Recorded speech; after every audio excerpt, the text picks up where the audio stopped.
Muy bien, queridos hermanos, luego de ponernos en presencia del Señor, acabo de celebrar la Eucaristía y entonces eh, vamos a comentar este tema que ustedes han propuesto, que tiene por título Desde la fe, cómo enfrentar las circunstancias políticas y sociales que enfrentamos los cristianos. La respuesta es breve y es sencilla, podríamos terminar muy rápidamente la charla. ¿Cómo? Con Cristo. Que esa es la única forma, en el amor de Dios, en el Espíritu Santo. Pero nosotros somos muy frágiles y tenemos muchas iniciativas. Cuando nosotros, y es común, ¿no?, en el mundo, en la experiencia del mundo, de las distintas ramas, del quehacer humano, cuando se hacen diagnósticos o se hacen análisis de la realidad, uno generalmente es muy detallado y exhaustivo en ver los problemas. Y el problema lo definen los que trabajan en el campo de los proyectos, también en las ciencias sociales. El problema es una brecha que existe entre el debe ser y el es, ¿no? Entonces observan las cosas, describen lo que ven y tienen una idea valorativa de cómo deben ser las cosas y ahí surgen los problemas. Pero esa mirada humana de qué es del es, siempre es una mirada pobre, insuficiente, y nuestra mirada del debe ser también. Y entonces, ¿cómo enfrentar eso con una nueva mirada? Y esa es la mirada que nos da la fe, la esperanza y la caridad, que son dones sobrenaturales que hemos recibido nosotros por mérito de Cristo Jesús. Y entonces, cuando uno ve la situación en la que vive, en tu experiencia personal, familiar, comunitaria, eclesial, ustedes como experiencia como grupo, como comunidad alianza de servidores de Cristo, en cualquier circunstancia humana, desde la mirada, entre comillas, global o local, cualquier mirada que nosotros tenemos necesita ser purificada. Y yo me doy cuenta de eso cuando enuncio solamente problemas, solamente mal, porque si es que yo no tengo pureza de corazón, yo no voy a ver a Dios. Por eso hay una bienaventuranza. Bienaventurados los puros, porque verán a Dios, nos dice el Señor. Y entonces, eso me sirve de una primera aproximación.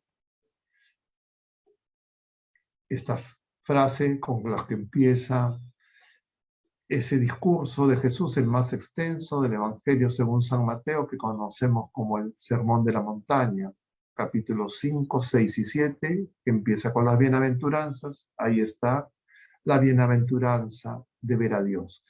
Y ver a Dios no solo es la mirada que tendremos, si es que el Señor nos lo concede por gracia al final de nuestras vidas, al final de los tiempos, sino ver a Dios en toda circunstancia de nuestra vida. Incluso cuando todo parece que va mal. La última canción que interpretaba el hermano que ha estado en animación, justamente alcancé a escuchar esa parte de la letra, no conocía la canción, pero es que el Señor siempre, su plan es el que se realiza. Pero hay momentos en que el plan de Dios, el debe ser de Dios, a nosotros nos resulta incomprensible.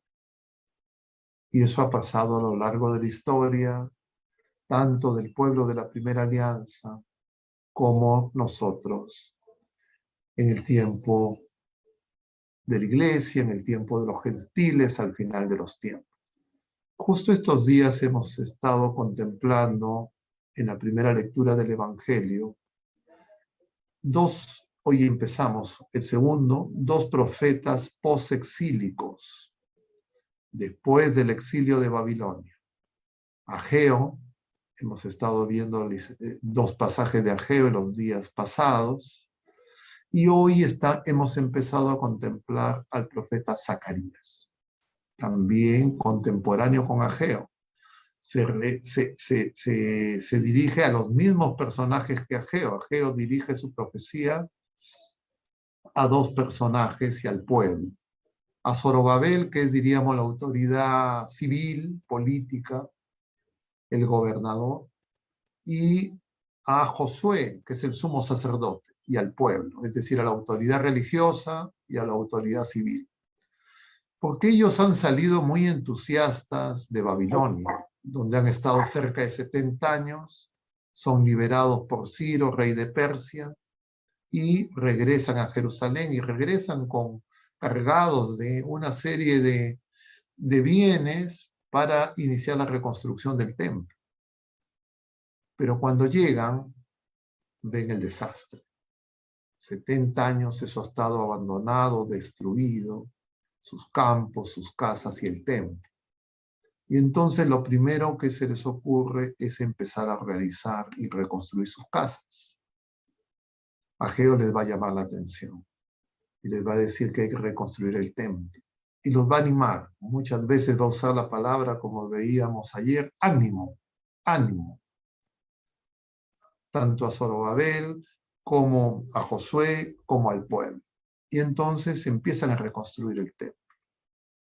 Esa figura del templo, sabemos bien nosotros, porque así nos la revela el Evangelio según San Juan, luego de la purificación del templo, cuando los judíos le dicen a Jesús, ¿y tú con qué autoridad haces esto?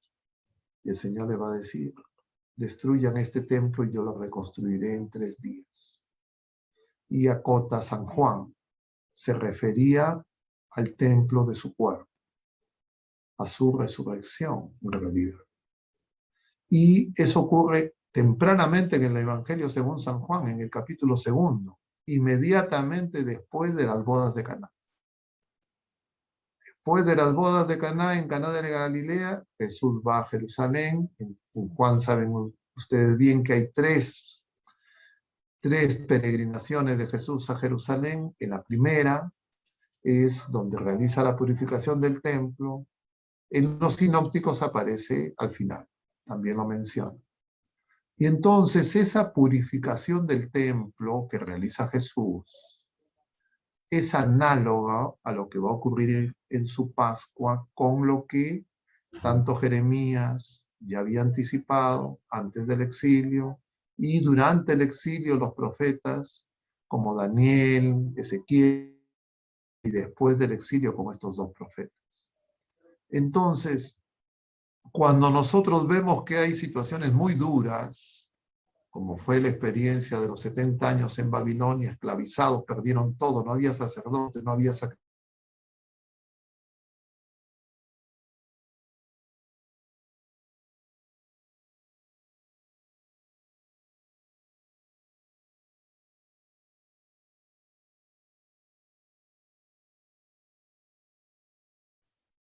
Se ha congelado.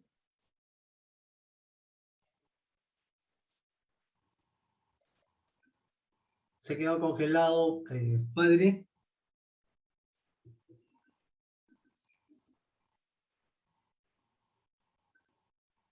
Parece que es el internet del padre. Esperemos con calma, a ver, para retomar lo que nos está compartiendo el padre Augusto. Se ha quedado congelado, parece que hay un problema siempre, bueno, es inevitable a veces de que en situaciones así, a veces hay problemas con el internet, ¿no? Parece que el internet, padre, se ha quedado congelado. Esperemos un momentito, por favor, hermanos. Mientras tanto, estemos orando. Oremos. Bueno, hubo un problema técnico, no sé si de parte de ustedes o de parte mía, pero bueno, ya estamos conectados nuevamente, gracias a Dios. Les decía que Cuando uno ve una situación dura, uno tiene que recordar lo que ya está revelado. Y lo que está revelado en el pueblo de la primera alianza, pero sobre todo en la Pascua de Cristo, que de alguna manera también fue una experiencia dura para los apóstoles. Ellos iban a Jerusalén creyendo que se iba a instaurar el rey. Veíamos ayer que hasta incluso el Señor les habla de la cruz y ellos siguen discutiendo quién es el más importante. Cuando llega a Jerusalén, la gente grita, Hosana al hijo de David. Creen que el reino se va a instaurar. Jesús llora, ellos no entienden. ¿Cómo es que llora?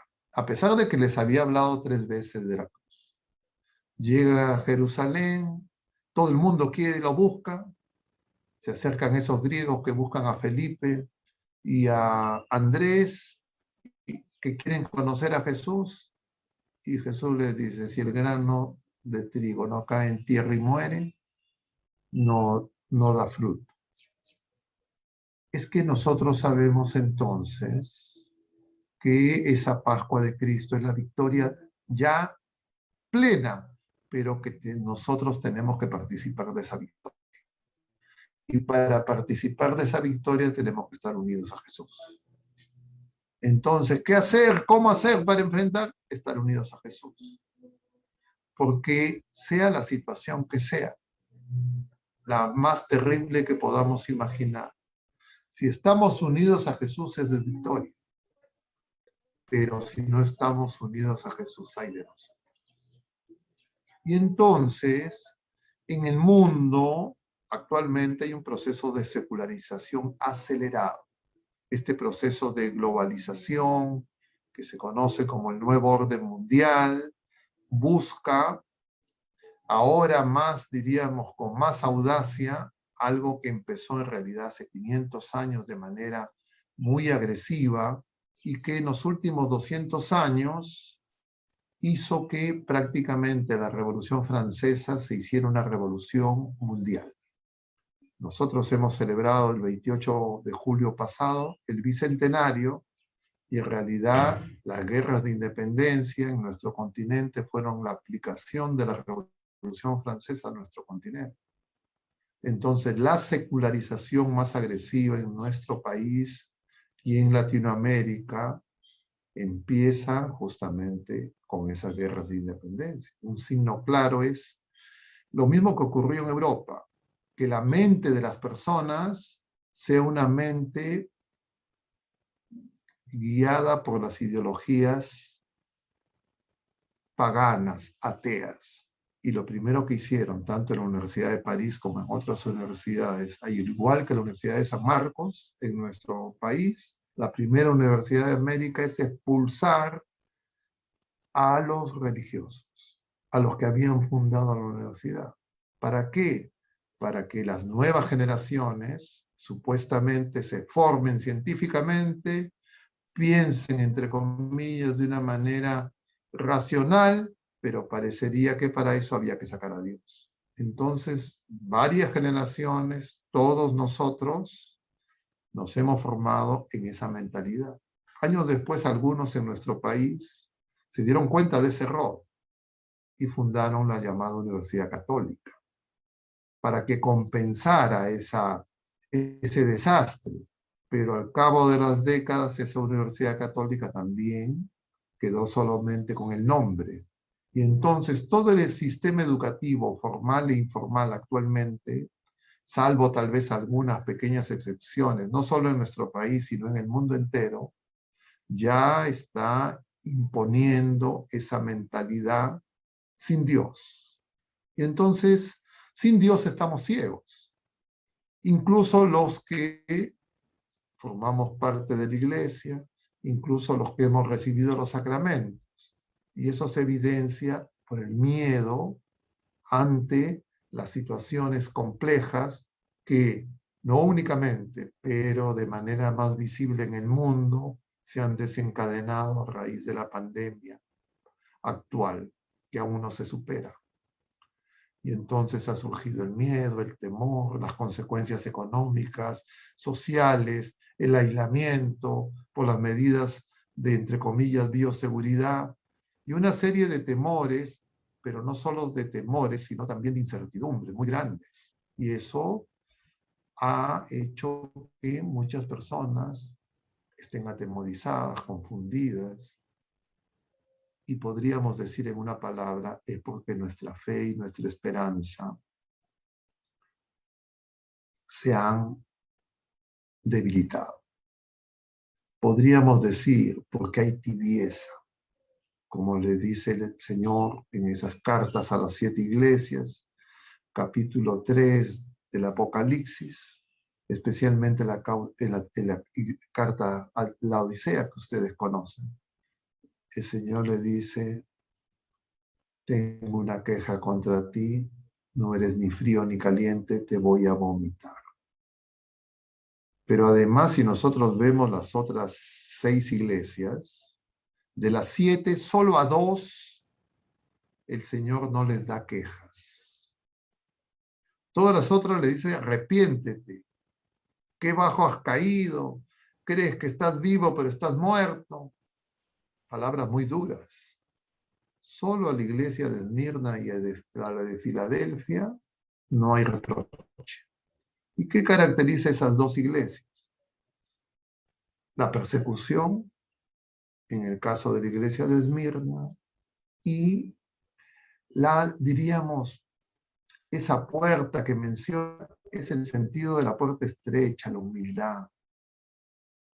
Y entonces esas 2 sí son, diríamos, acogidas por el Señor.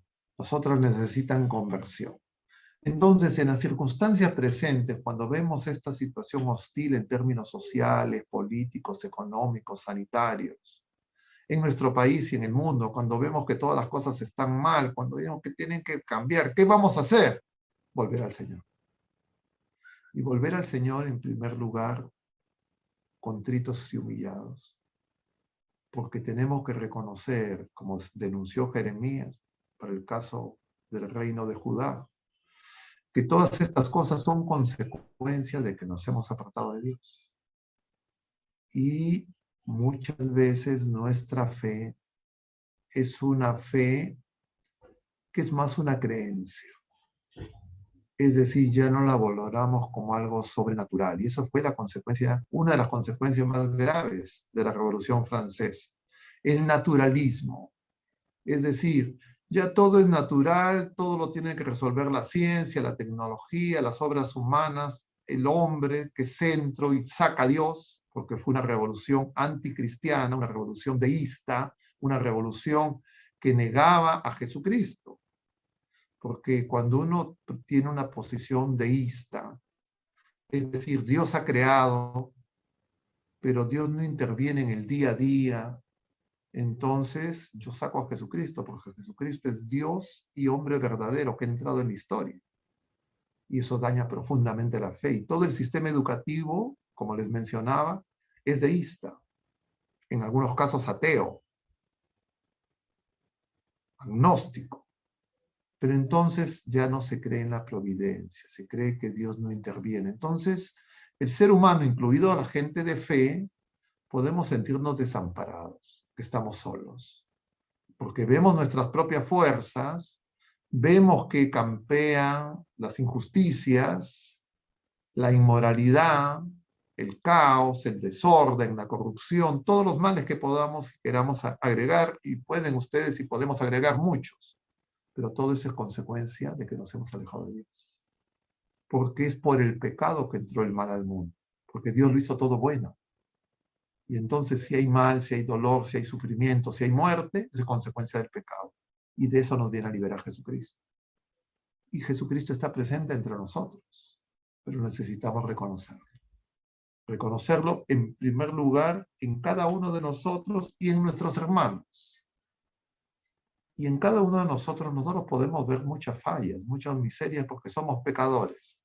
Pero también, y eso lo prueba incluso esta celebración que tienen ustedes. El que se reúnan en el nombre del Señor prueba que de alguna manera el Señor está presente. Puede hacer que las dificultades, los problemas que ustedes enfrentan, lo que parece negativo, parece que tiene más peso. Pero cuando ustedes vean eso en ustedes mismos, ustedes digan, eso es medicina, amarre. Porque tal vez mi soberbia, tal vez mi ira me están dominando.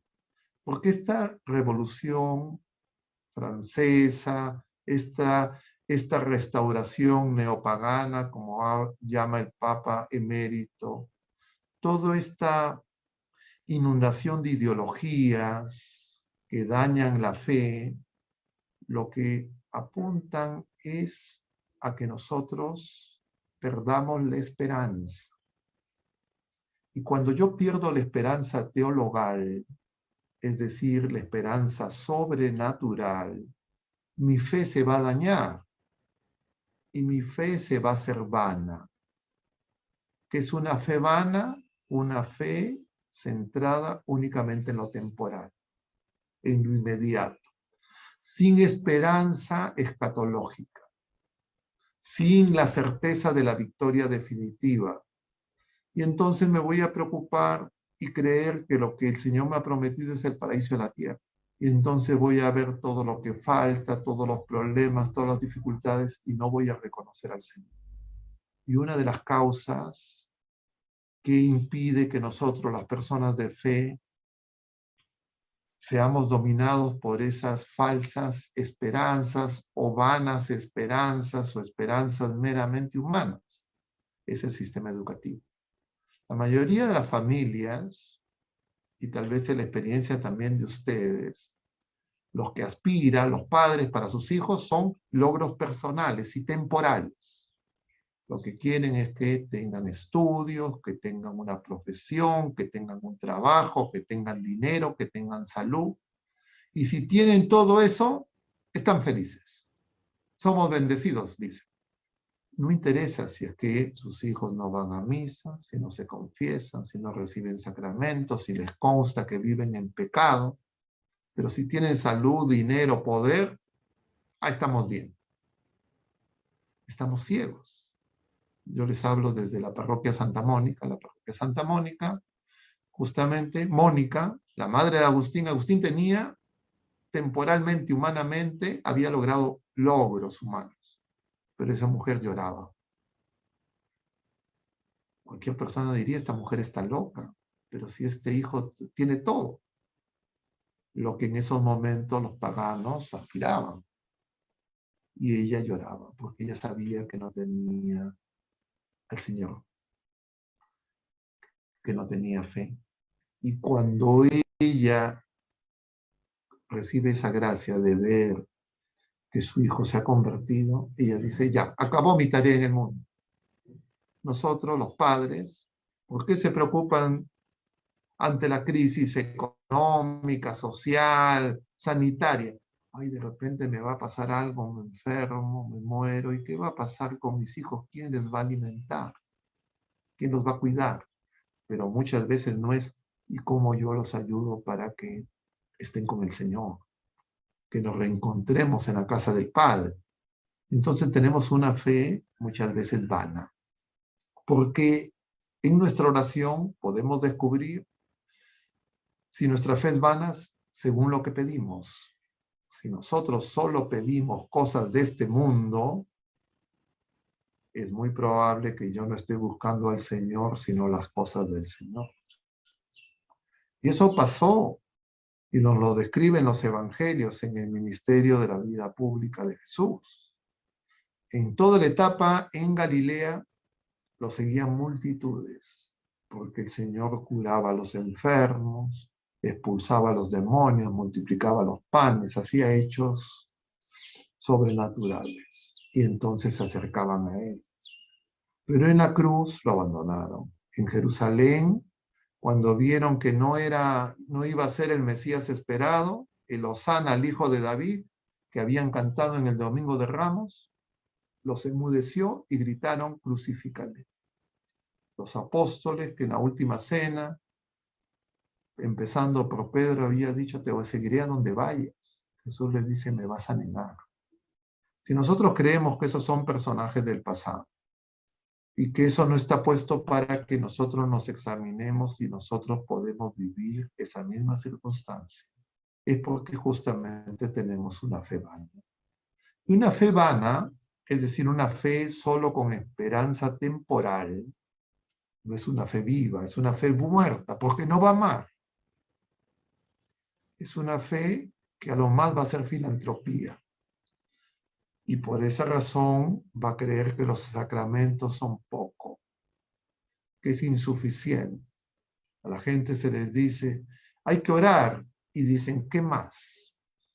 Nos parece que la oración no es suficiente, porque no comprendemos que la oración es el Señor, Jesucristo es la oración.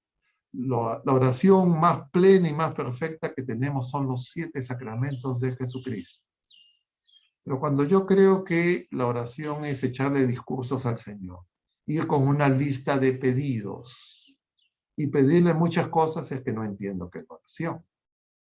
Y entonces la oración se nos revela en el mismo Señor camino a Jerusalén. Lo veíamos el domingo pasado. Evangelio según San Marcos, de la celebración eucarística del 20º domingo del tiempo ordinario, ciclo B. Jesús está yendo a Jerusalén, están discutiendo ellos quién es el más importante. Jesús les pregunta de qué discuten por el camino. Ellos no quieren hablar porque estaban discutiendo quién era el más importante. Después de que Jesús les ha hablado que van a Jerusalén, donde Él va a ser entregado, va a la cruz. Ellos no entienden, como hoy día también se nos menciona en el Evangelio según San Lucas. Y entonces Jesús pone un niño en medio y abraza al niño.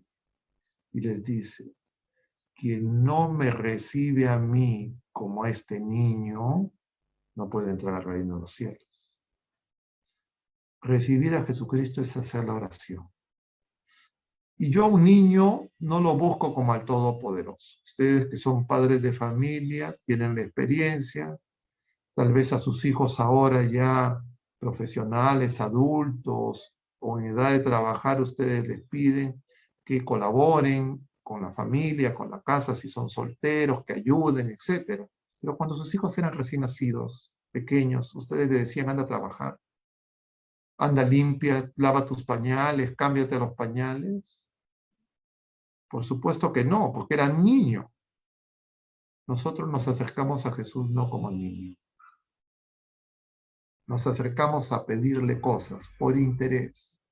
Y entonces yo no acojo al Señor. Yo quiero las cosas del Señor, que no es lo mismo. Y entonces mi oración, yo puedo creer, que me elevo, que mucha alegría, mucho gozo. Todos son cosas humanas, psicológicas. Y claro, con esa oración mi fe no aumenta, mi fe sigue siendo vana, y más es una psicoterapia. Y entonces enfrento la realidad y me desanimo. Pero no basta con que yo acoja a Jesús como niño, como así lo acogió María. Nosotros hacemos la oración eucarística de la comunión espiritual.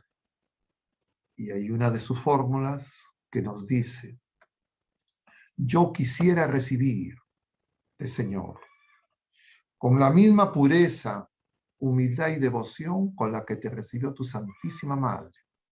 María acogió a un niño, a un cigoto, se embarazó. Y entonces ustedes, madres, saben que a sus hijos en el útero materno, por supuesto, solo los podían servir, cuidar. Y para eso cuidarse ustedes. ¿Cómo cuidamos nosotros a Jesús y nuestra oración? Justamente cuidando nuestra fe, cuidando nuestra esperanza, cuidando nuestra caridad, que no sean adulteradas por las ideologías del mundo. El 2 de octubre vamos a celebrar nosotros a los santos ángeles custodios. Recuerden ustedes la lectura de ese día. El Evangelio, según San Mateo, va a ser el paralelo de Lucas, de Marcos, donde Jesús les dice que si no lo acogemos a él como niño, no podemos. Ahí va a decir el Señor, si ustedes no se hacen como niños, tampoco.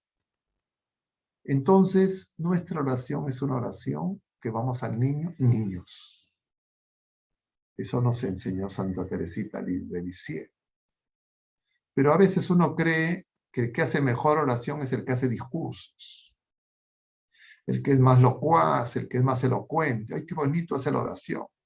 Eso se parece a los discursos políticos, muchas veces muchas palabras. El Señor por eso lo dice, que cree que habla mucho. No. Yo recuerdo, en mi anterior parroquia, tenía un colegio y tenía todos los años, tenía inicial, primaria, secundaria. Y las profesoras de inicial llevaban a los niños de inicial al Santísimo. Y los niños de inicial ante el Santísimo sumamente recogidos, contemplando. Los niños de primaria ya necesitaban que estén los auxiliares, que lo cuiden, porque se ponían a jugar distraídos. Los jóvenes, los niños de secundaria, ya casi forzados, esperando a qué hora me voy. Y eso significa que la mejor oración que tenemos nosotros es la que hemos tenido cuando hemos sido niños. Y eso se lo comento porque ustedes son un grupo de oración carismático. Les gusta el canto, todo eso es muy bonito. Pero tengan cuidado. Tengan cuidado. Porque incluso el demonio puede despertar el fervor. Porque el demonio sabe que lo que nos salva es la fe y estar en comunión de amor con el Señor. Y nos puede hacer creer que son nuestras obras, nuestras acciones, incluso nuestra oración. Y entonces yo me puedo llenar de orgullo espiritual y decir, yo soy el mejor del grupo, el mejor de la comunidad, porque mi oración y ahí empiezo a alardear. Y como otras personas vienen y me felicitan, ay, qué bonito cantas, qué bonito, yo me la creo. La oración es principalmente escuchar al Señor. En realidad, todo lo que nosotros le podemos decir, Él ya lo sabe. La alabanza es consecuencia de la adoración, pero la adoración es contemplar al Señor. Como hicieron esos paganos, esos sabios de Oriente, que vinieron de lejos, no eran del pueblo elegido, fueron los únicos que se habían dado cuenta que venía el Mesías esperado. Conocían las profecías, porque como los judíos habían estado en Babilonia, probablemente habían tenido acceso a los textos sagrados. Y ellos también estaban sometidos por los romanos. Y ellos también esperaban una liberación de los romanos y pensaban que ese rey que iba a gobernar sobre el mundo entero, de mar a mar, como dice Zacarías, era el que los iba a liberar. Y cuando se enteran que ya nació, porque entienden que ese signo es el nacimiento del rey, van a Jerusalén. Van a la casa del rey, Herodes. Nadie en Jerusalén se ha dado cuenta. Se alborotan, dice San Lucas. Y ellos sabían perfectamente, tan es así que cuando les pregunta Herodes, ¿dónde nace el Mesías? En Belén de Judá. Y Herodes, que no era parte del pueblo, descendiente de Jacob, era descendiente de Esaú, era un idumeo, lo habían aceptado, lo habían tolerado, porque habían pactado con los romanos, habían pactado con Herodes, y Herodes en compensación les había construido un templo hermoso. Y ellos lucraban con el templo. Y lucrar no solo en el sentido, diríamos, político, económico, de bienestar, de estatus, de ser importantes, sino lucrar también implica, entre comillas, esa tranquilidad supuestamente emocional, psicológica, una falsa paz. Y entonces todos estaban felices. Y tan es así, Herodes quiere matar al niño. Nosotros muchas veces cuando nos acercamos a Jesús como Herodes, lo vemos como un peligro, como una amenaza para nuestra vida. Y entonces nos fabricamos un Jesús a nuestra manera. Y puedo decir que soy bautizado, que soy cristiano, que soy clérigo, que pertenezco o soy un laico comprometido y no darme cuenta. ¿Y cómo me doy cuenta que no me estoy dando cuenta? ¿Cómo reacciono ante la prueba, ante la tribulación? María, ante la cruz, está de pie. Ella le duele profundamente ver a su hijo martirizado. Pero estar de pie significa que ella sabe que esa no es la última palabra. No entiende cómo, pero ella sabe que no es la última palabra. Y acoge como hijos a los que están produciendo la muerte de su hijo amado. Y a todos nosotros también. Es decir, María tiene esperanza. Entonces, yo pruebo mi fe cuando pierdo lo temporal o mis seguridades pasajeras y mi esperanza sigue firme. Entonces, yo o mi porque está puesta en la roca, en la verdad revelada, en Jesucristo, que es fiel y nos ha dicho que estará con nosotros hasta el fin de los tiempos y que las fuerzas del infierno no prevalecerán. Y entonces, ¿cómo enfrentar estas circunstancias? Como una prueba de nuestra fe, de nuestra esperanza, no solo para nosotros, para el mundo entero, para la iglesia. Y si es que nos damos cuenta que estamos desaprobados, que nuestra fe no es como creíamos, que no somos tan buenos, que no somos tan perfectos, que no somos tan comprometidos, que somos hipócritas, que en realidad queremos usar al Señor, no nos asustamos. Simplemente descubrimos que esa es la verdad y vamos al Señor para que nos cure, para empezar de nuevo, para reconstruir. Y nos daremos cuenta que el que nos reconstruye es el Señor. Como se dieron cuenta ese resto de Israel, ese resto que volvió de Babilonia. Y de ahí nació María, de ahí nació José, de ahí nació Isabel, de ahí nació Zacarías, y ahí vino Jesús. Entonces, ¿qué podemos decir? Que el mundo no conoce a Dios, pero nosotros, el Señor nos ha explicado las cosas, nos ha hablado como amigos y nosotros sabemos estas cosas. Yo lo que le estoy diciendo no es nuevo para ustedes, pero el mundo no sabe. Y como nosotros sí sabemos, nosotros tenemos más responsabilidad. Y entonces nosotros no nos podemos dejar llevar por el desánimo. Ageo le dice, ánimo, ánimo les dice.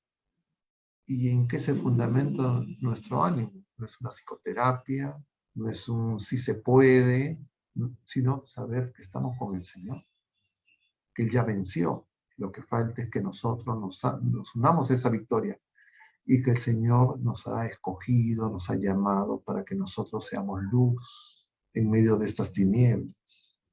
Pero si la luz se pone debajo del selemín, ¿cómo va a iluminar? Si la sal ya pierde el sabor, ¿para qué sirve? Dice el Señor. Entonces nosotros nos tenemos que mantener vigilantes, con fe viva, con las lámparas encendidas, con las alcusas de aceite, que es la caridad, y saber que el Señor viene. Entonces, esa es nuestra certeza. ¿Qué más pruebas le podemos pedir al Señor? Ante esa pregunta de la destrucción del templo, ¿qué pruebas, qué signos haces? El Señor les dice, destruyan este templo y lo reconstruiré en 3 días. Eso fue su victoria gloriosa en su resurrección. Y Él, ascendido a los cielos, se ha quedado con nosotros en la Eucaristía, en los sacramentos. Lo que estamos olvidando es que la mejor oración son los sacramentos. Entonces la gente cree que los sacramentos no son oración.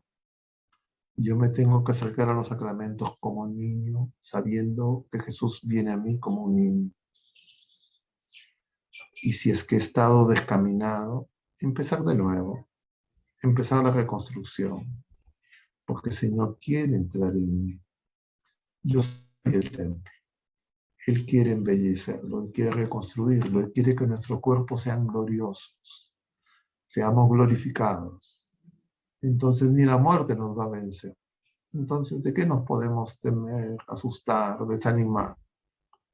Si es que hay momentos difíciles, será porque son medicina amarga que necesitamos, porque nuestra fe necesita ser purificada, porque de repente no hemos dado testimonio, porque de repente la soberbia, el orgullo, la vanidad nos han ganado. Y entonces demos gloria a Dios, porque es bueno, porque no nos ha abandonado. Y la prueba de la Eucaristía. Pero cuando yo me acerco a la Eucaristía como el Todopoderoso para que me dé todo lo que me falta y no me doy cuenta que lo que está ocurriendo, y disculpen que se está por bajar la batería, no me doy cuenta que tenía la batería desconectada, un momentito, si no ahorita se va a cortar. Estaba enchufado pero no conectado, así que lo descubro. En la luz, el Señor nos trae la luz y Él quiere que nosotros seamos luz, como que hubiese estado preparado, porque hablamos de cosas tristes, uno se desanima, se apaga y ya no podemos hacer bien, ya no puedo consolar, ya necesito consuelo, ay, pobre de mí. Pero si yo tengo al Señor, al que viene a enriquecernos, haciéndose pobre con su riqueza, ¿qué me voy a autocompadecer? ¿Qué me voy a desanimar? ¿Qué me voy a deprimir? Si el Señor está con nosotros, está en nosotros. Eso corresponde a los que no lo conocen, a los que no tienen una fe verdadera, porque engañados por este mundo, la han adulterado y porque nosotros negligentemente no los hemos cuidado, porque no hemos sido como el Señor, buen pastor, y entonces nos hemos preocupado solamente de los pasajeros. María viene en nuestro auxilio. Yo no sé cuánto estamos de tiempo y si es que estoy en el tiempo previsto, pues ya me excedí. Pero en todo caso, algunos de ustedes, si me lo señala, me ayudaría mucho. Continúe, padre, continúe, padre. Y Todavía tenemos 10 minutos más, 15 10 minutos más, padre. minutos. A 15 ver, yo no sé si minutos. ustedes me van a querer seguir escuchando o de Creo repente que estos no. 10 minutos podemos usarlo para un intercambio y de repente quieren hacer algún comentario, alguna pregunta, algo que con esto que les he mencionado no está quedando suelto. Y entonces tengamos estos últimos minutos de diálogo, si les parece bien. Y si no, me siguen escuchando, como ustedes prefieren. Si tienen algún comentario o pregunta, con el mayor gusto los escucho. Pregunta, duda, oposición, rechazo. Padre, a mí me gustaría preguntar algo sobre lo que estamos sucediendo en este momento, ¿no? Porque si bien es cierto que dicen que la pandemia existe, pero si nosotros tenemos fe y creemos en Dios, nosotros no deberíamos usar ni las mascarillas, ni ese reflector que nos ponen, porque verdaderamente el Dios de la vida, te da todo, no te da enfermedad. A ver, vamos a ver un momentito. Es cierto, todos los males, todas las enfermedades son consecuencias del pecado. Si nosotros volvemos al Señor, eso que es mal, Él tiene el poder de transformarlo en bien. Por eso Él consiente algunas veces que ocurre el mal, porque quiere de nosotros un bien mayor, la vida verdadera, la vida definitiva, la vida de Jesucristo. Pero el Señor quiere, además, que nosotros en esta vida presente, nosotros cumplamos una misión, que es ser sus testigos. ¿Ya? Entonces el Señor no quiere que nos suicidemos. Claro, El Señor no quiere que nos descuidemos. El Señor no desprecia nuestro cuerpo. ¿Ya? Entonces, para eso el Señor ha dotado a las criaturas humanas de medios. Jesús no erradicó las enfermedades. Él por curó a supuesto. muchos, pero las enfermedades, el dolor, el sufrimiento subsistieron luego de su resurrección gloriosa. Pero Él quiere que nosotros, a través de los dones que nos da, nosotros nos ayudemos mutuamente. Una de las ayudas es justamente la medicina, la ciencia. Son Parece cosas que que existe cuando el están bien CDOS. usadas vienen de Dios. Toda Sí, verdad, todo viene de Dios. Como No, dice, a lo que yo me refiero, padre, es que, por ejemplo, existe la medicina natural como el CDOS, que es el dióxido de cloro, y uno puede estar muy bien ya, en pero no, excelentes ya. condiciones, A pero ver, vamos, yo soy lamentablemente la médico, ¿ya? OMS, Yo voy a ser, yo soy médico y he trabajado en la OMS, conozco eso muy bien, ¿ya? Entonces voy a aprovechar de esos conocimientos y de que ustedes me están dando la autoridad de escucharme para decirles una cosa. Yo conozco toda esa discusión y esa confusión que se está produciendo en el mundo entero. Entonces, a raíz de la pandemia. Entonces hay algunos que dicen, no vacuna, niegan la pandemia. Y dicen, no, ya sabe que nada, que todo esto es malo. Entonces le tienen más miedo a la vacuna, más miedo a no le la damos miedo, padre, mascarilla que a la enfermedad. ni a la enfermedad. Cada quien ve en su corazón. A mí no me digan, díganselo al Señor, porque yo no, o sea, que me digan a mí si tiene miedo o no, o sea, yo, ¿qué valor tiene? El que sabe es el Señor, ¿ya? Pero fíjense y tenemos que darnos cuenta.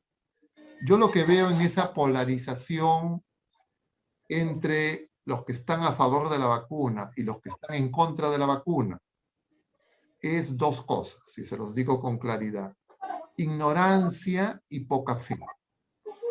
Para mí sí fue lo que dije. Ignorancia, porque en realidad actualmente, ya en términos científicos, no hay nadie que pueda tener la información completa para decir sólidamente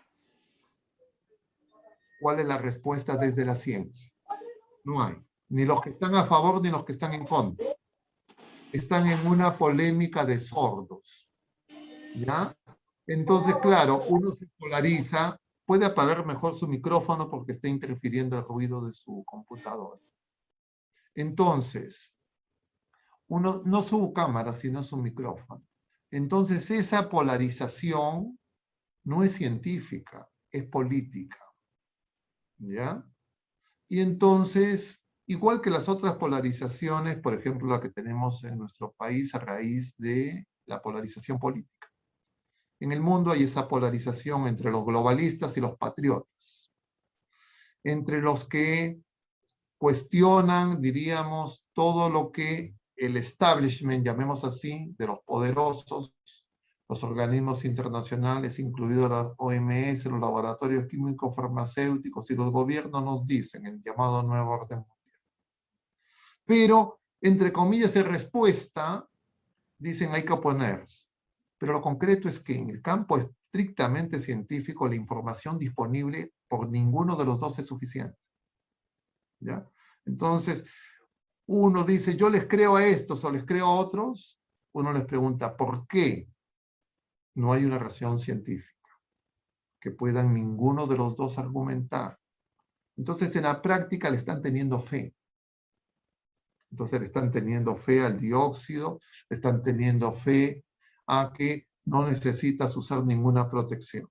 Y los otros también le están teniendo fe a la vacuna, es fe, porque no hay evidencia científica, racional. Son puras creencias, pero que en la práctica se manejan como si fueran fe.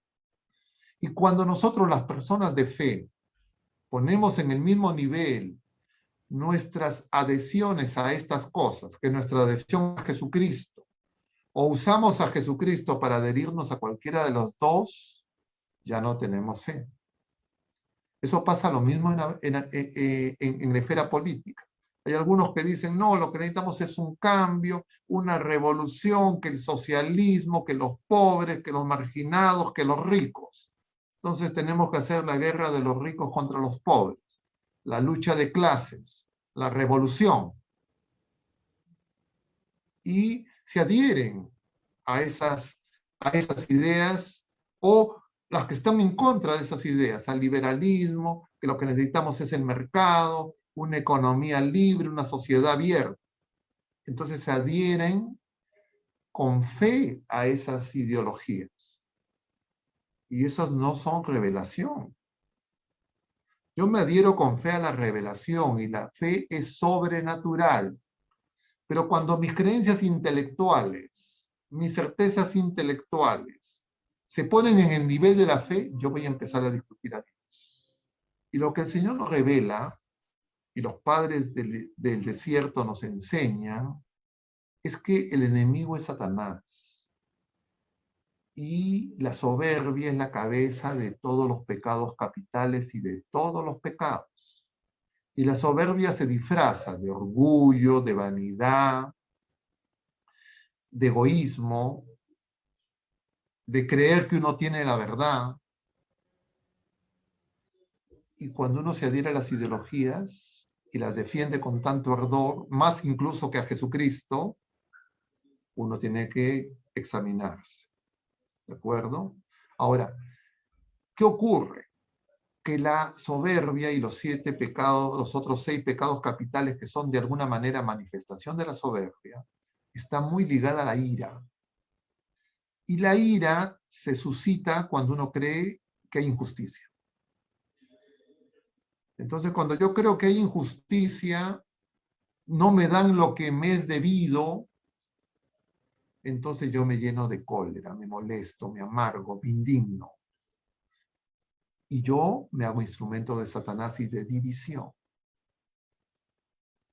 Y por eso es que la política y las polarizaciones se fundamentan en el engaño de Satanás de la falsa justicia.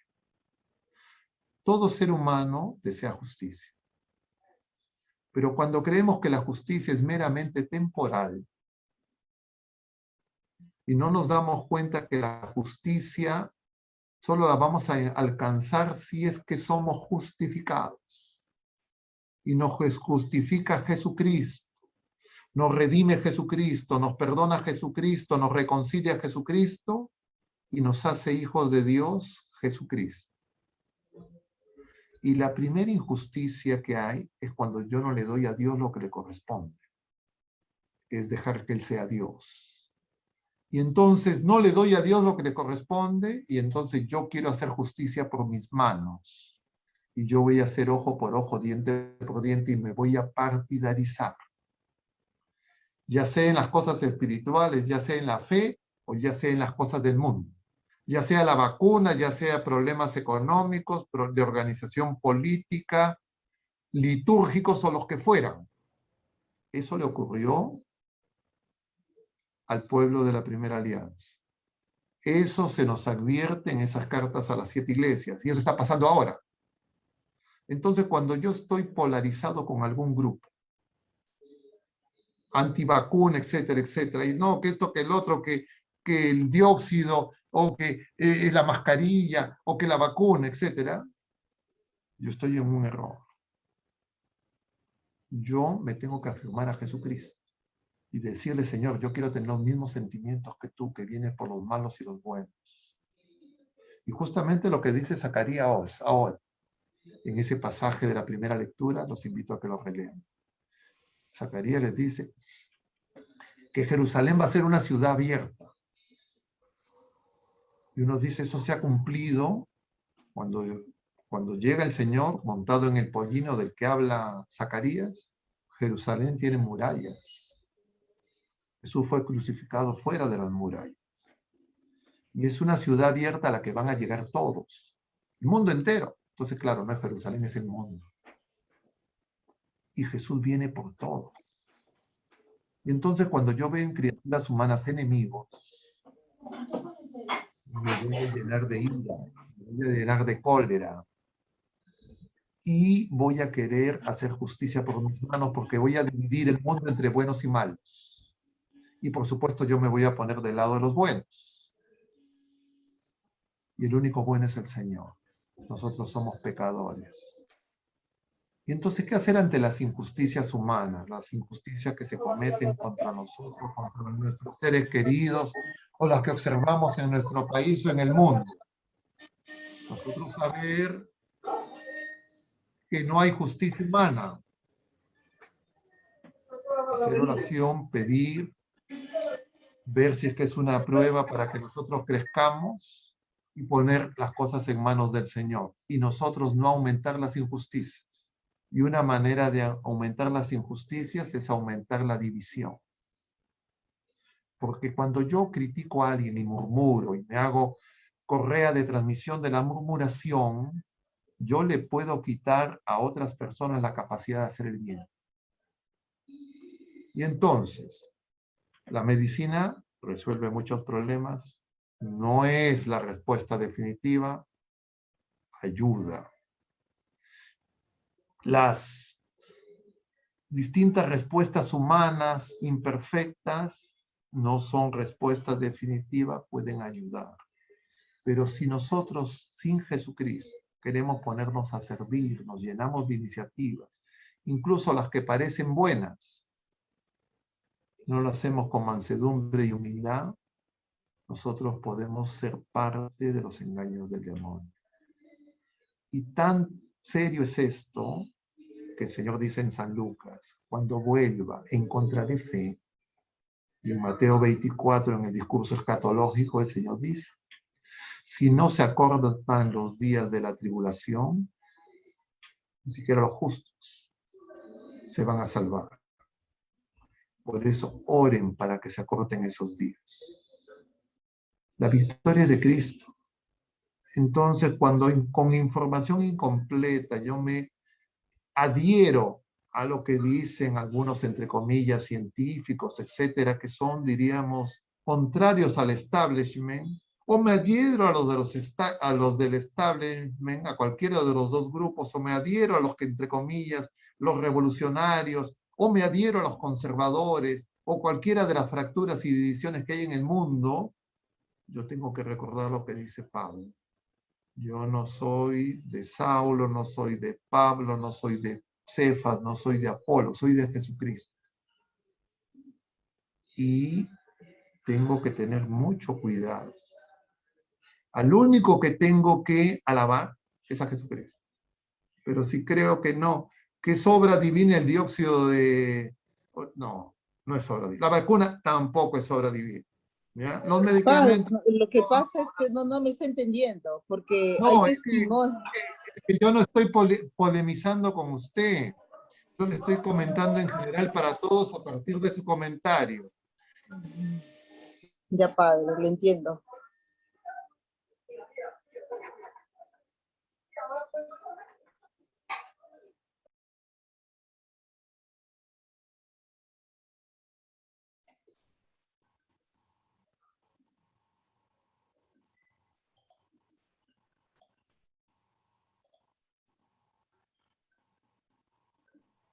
Padre, Su micrófono. micrófono, Sí, padre. alguien me silenció. Cuando, miren, después de la Segunda Guerra Mundial, ante las barbaridades del Holocausto y de los crímenes nazis, el mundo, entre comillas, hipócritamente se horrorizó y dijeron, vamos a hacer unos protocolos muy estrictos para que no se experimente con seres humanos, para que no se manipule al ser humano. Y salieron todos los protocolos para los estudios con seres humanos para que tengamos nosotros, diríamos, seguridades. ¿Qué es lo que ha pasado a raíz de la pandemia? Que todos esos estudios, todos esos protocolos se han liberalizado. Ante la emergencia se han dicho, no, aceleremos el proceso. Y eso ha hecho que se tengan las vacunas. Entonces, esas vacunas efectivamente no han seguido los protocolos estrictos. En la práctica, las vacunas son un experimento. ¿ya? Y efectivamente pueden tener muchos efectos colaterales, como todos los medicamentos. Pero también hay muchos efectos colaterales en la radiación, en la televisión, en las computadoras, en los celulares. La única manera que yo quede exento de todas esas cosas es que me vaya a un lugar remoto, no tenga contacto con nada de la civilización y tenga autosubsistencia. Pero el Señor nos envía al mundo. Él nos dice, anda a un lugar remoto y no tengas contacto con la gente. Él nos envía al mundo y el mundo está contaminado por el pecado y por todas las codicias y todas las cosas que hacen que el ser humano haga barbaridades. Pero yo voy con Jesucristo. Entonces ni le tengo miedo a la vacuna, ni le tengo miedo a la enfermedad. No porque yo diga la vacuna me protege, o porque el dióxido me protege, o porque hay testimonios que me dicen que si hago tal cosa me protege. Eso no me interesa. A mí lo que me interesa es estar con Cristo. Porque yo sé que cuando me llegue la hora, será la hora que el Señor haya dicho. Porque nadie me puede dar un segundo más de vida. Todos los litros de ivermectina, de dióxido, de vacunas, etcétera, no me van a dar nada más. Pero eso no lo he descubierto yo recién a raíz de la pandemia. Eso, si yo soy una persona de fe, lo he debido de saber siempre. Y entonces, ¿por qué me pongo a pelear y a discutir con la gente y a polemizar en medio de la pandemia? Porque no tengo fe viva. Y si no me examino de cara al Señor, puedo ser engañado. No me digan a mí si tienen fe, si están... No, porque yo no los conozco y no tengo tiempo de escucharlos, ni ustedes tienen tiempo de que esto se alargue por horas. Ustedes en su oración, díganle eso al Señor. Díganle, ¿a quién tengo más fe? ¿A la vacuna o a ti? ¿A quién tengo más fe? ¿A la medicina o a ti? ¿A quién tengo más fe? ¿Al dióxido, a la ivermectina, a cualquier cosa o a ti? ¿A quién le tengo más fe? ¿A lo que yo pienso? ¿A lo que yo me imagino? ¿A mis certezas humanas o a ti? ¿En quién tengo puesta mi confianza? ¿En estos testimonios de estas personas o en tu testimonio? Y entonces el Señor nos dirá, ¿de acuerdo? Pero yo lo que creo, y les digo, con eso voy a terminar, es que la situación que estamos viviendo, de una gran tribulación, de una gran confusión, el mayor daño que está produciendo es daño en nuestra fe, en nuestra esperanza y en nuestra calidad. Y si nosotros no levantamos el corazón, vamos a creer que el problema son las cosas pasajeras. ¿Ya? Con eso, no sé si ahora sí ya se excedió el tiempo, tal vez sí. Padre, muchas gracias. Gracias por su disertación, muy claro. Y solamente el resumen, tener fe en Jesucristo, y ahí dice todo. Todo se centra única y exclusivamente en eso. Nosotros como personas de fe, única y exclusivamente tenemos que confiar en Jesucristo el Señor de nuestra vida. Eso se centra. Yo le voy a pedir, le voy a dar gracias al Padre, y también le voy a pedir a mis hermanos que prendan sus cámaras para poder tomarnos una foto de recuerdo con el Padre Augusto. Por favor, hermanos, enciendan su cámara. Padre, después de la foto, antes de retirarse, su bendición. Ya, muy bien. Así es. A ver, por favor, prendan todos sus cámaras, por favor. Falta Charito, Kelly, Javier, Elmer, sus cámaras prendidas, por favor.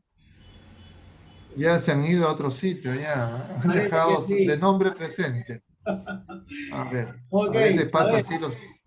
Listos. A la 1, a las 2 y a las 3.